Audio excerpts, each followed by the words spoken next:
Samajwadi party के राष्ट्रीय महासचिव शिवपाल यादव पहुंचे।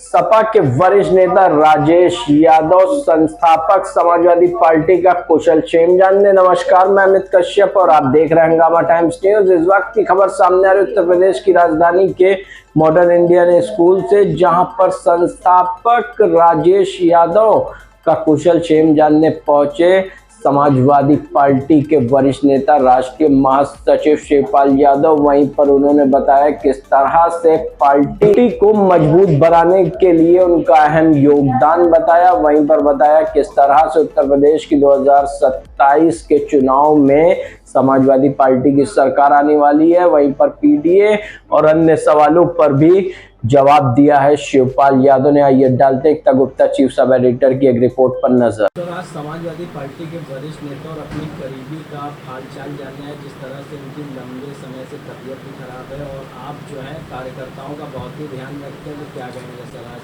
किस तरह से यहाँ पर आ गए? देखिए, राजेश यादव जब समाजवादी पार्टी बनी थी तो ये तो संस्थापक सदस्य रहे। नेताजी के साथ काम किया, मेरे साथ काम किया, अब अखिलेश के साथ काम कर रहे हैं। तो ये समाजवादी नेता हैं और हर समय जब भी चुनाव हुए, पहले तो आपने प्रदेश अध्यक्ष रह के यूथ की कमान संभाली थी, हमारे साथ रहे तो इनको उत्तर प्रदेश का महासचिव बनाया, तो इन्होंने पार्टी में काम किया। तो ये तो इनको बहुत अनुभव है और समाजवादी विचारधारा के बारे में बहुत कुछ है, आप लोगों के बारे में बोलते ही रहते हैं। और यही नहीं, इनका जो माता पिता थे दोनों, वो भी बहुत समाजवादी पार्टी में, लोक दल में शुरू से उन्होंने भी काम किया। और जो इंजीनियर पढ़ाई करने के बाद अगर नौकरी कर लेते तो पूरे इंजीनियरिंग करके नौकरी करके आजकल रिटायर हो गए होते हैं। तो इनका त्याग है, नौकरी करे होते तो इनके पास धन भी बहुत होता। इंजीनियर थे तो इन्होंने, देखिए, वो छोड़ करके राजनीति में आ गए और काम किया।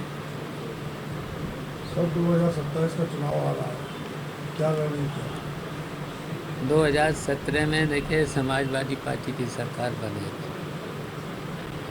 और हमारा संगठन तैयार है पूरी तरह से। क्या कांग्रेस से गठबंधन होगा?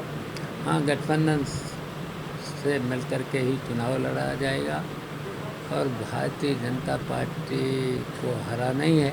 और भारतीय जनता पार्टी को इसलिए हारना है, कोई काम तो करते नहीं, केवल झूठ बोलते हैं। राहुल गांधी ने जो वोट चोरी का आरोप लगाया है, उस पर क्या कहना चाहेंगे? देखिए, जब कोई विपक्ष का नेता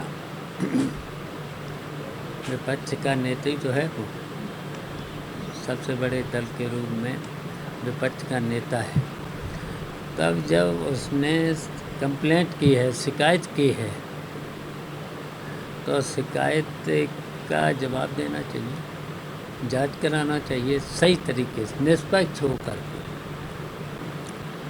तो जब निष्पक्ष होकर के नहीं करा पा रहे हैं, दबाव में, सरकार, केंद्र सरकार के दबाव में नहीं कर रहे हैं, बताओ, इतना दबाव में आयोग को नहीं होना चाहिए।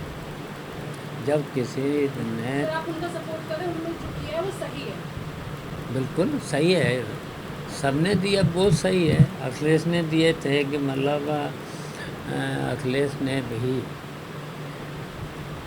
दिए तो उसका आज तक जवाब नहीं दिया आयोग ने, आज तक जवाब नहीं दिया और सही प्रूफ है, ऐसा नहीं है, प्रूफ है। सर, समाजवादी पार्टी की पीडीए की पाठशाला जो चलाई जा रही है, उसके ऊपर भी मुकदमे हो रहे हैं, तो क्या कहेंगे इसलिए? तो मुकदमे से समाजवादी पार्टी के लोग नहीं डरते, लेकिन लड़कों का भविष्य खराब नहीं होने देंगे, उनको पढ़ाएंगे, अगर वो नहीं, अच्छा बताइए, छोटे छोटे बच्चे 3 किलोमीटर जाएंगे? नहीं जा पाएंगे। और क्या बड़े स्कूलों में, जैसे कॉन्वेंट स्कूल हैं, बड़े स्कूल हैं, उसमें क्या वो पढ़ा लेंगे? नहीं पढ़ा पाएंगे गरीब लोगों के बच्चे। और सर कुछ चौपाल जैसे विभाजन अगर वहीं पर देखिए जो बंद कर रहे हैं, वहीं पर अच्छा इंतज़ाम कर देते, स्कूलों में बिजली का प्रबंध अच्छा कर देते, बिल्डिंग अच्छी दे देते, किताबें टाइम से दे देते, ड्रेस तुरंत टाइम से दे देते, और अच्छा खाना दे देते। अच्छा खाना दे देते तो बताओ, अच्छे अच्छे घर के लड़के भी चले जाते और पढ़ाई अच्छी होती। बस पढ़ाई अच्छी होनी चाहिए थी। तो सब बच्चे क्या, कॉन्वेंट वाले सब बच्चे यहीं पढ़ते हैं। हम लोगों के बच्चे वहीं पढ़ते हैं। सर पीडीएसी टूर का जो पूजा पाल का जो अब छोड़िए, महिला है तो महिला के बारे में ज़्यादा नहीं कहना चाहते हैं ना। लेकिन सर उनके जैसे और विधायक हों, क्या एक सबक मिलेगा सबको? देखिए, समाजवादी पार्टी में जिस किसी को रहना है, पार्टी के अनुशासन में रहना है।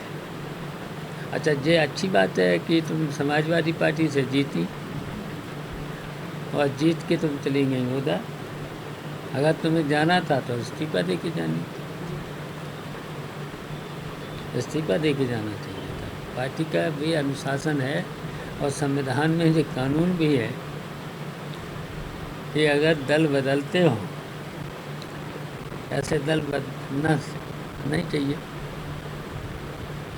सर कहीं ना कहीं ये लगता है कि लोग सीढ़ी की तरह इस्तेमाल करते हैं सपा को, एक पद पे बैठ जाने के बाद विपक्ष की तारीफ करके उनकी पार्टी में सम्मिलित होने का लिए। क्या बात, क्या कह रहे थे? जैसे कुछ जैसे ओपी राय है। हाँ, ऐसे क्या? कुछ लोग सर ऐसे हैं कि जो लोग सपा को एक सीढ़ी की तरह इस्तेमाल करते हैं, फेमस होने के लिए, अच्छा। पद पाने के लिए। जब उनका नाम हो जाता है, पद मिल जाता है, तो वो लोग विपक्ष जहाँ वो जाना चाहते हैं, तो उनकी आत्मा उनसे जुड़ जाती है। तो देखिए, यही तो अनुशासनहीनता है। अनुशासनहीनता है, स्वार्थी लोग हैं, पदलोलुप हैं और इनको केवल पैसा कमाना है, पब्लिक की सेवा नहीं करनी। तो बस ये लालची लोग हैं, इन पे भरोसा, जनता भरोसा नहीं करेगी। ऐसे लोगों पर जनता भरोसा नहीं करेगी। जब भी चुनाव आएगा फिर हारेंगे। वो वापस आएंगे सर तभी वो, या आपके थ्रू आना चाहें वापस आपसे बात करके, या अपनी गलती कोई पछतावा हो उनको? चलो ये समय बताएगा। आज जो शिवपाल यादव जी आपके पास आए, किस वजह से आए उसके बारे में बताइए। शिवपाल यादव जी, सभी लोग जानते हैं वो सपा के नेता हैं, बहुत बड़े नेता हैं राष्ट्रीय स्तर के। लेकिन वास्तविकता ये है कि वो हमारे बहुत करीबी संबंधी, हम लोगों ने दुख और सुख में हमेशा उनके साथ रहते हैं। और मैं प्यार से उनको अपनी मम्मी का भाई मामा कहता हूँ, लेकिन सार्वजनिक नहीं करता। वो हमारे नेता हैं, महाराष्ट्र हो, कर्नाटका हो, तमाम प्रदेशों में वो एक दिन पहले हमको भेजते हैं, उसके बाद में जाता हूँ। वो ऐसे इंसान है जिन्होंने नेताजी के साथ गोली चलाई है और गोली चलाने के बावजूद भी नेताजी की ढाल बने हैं।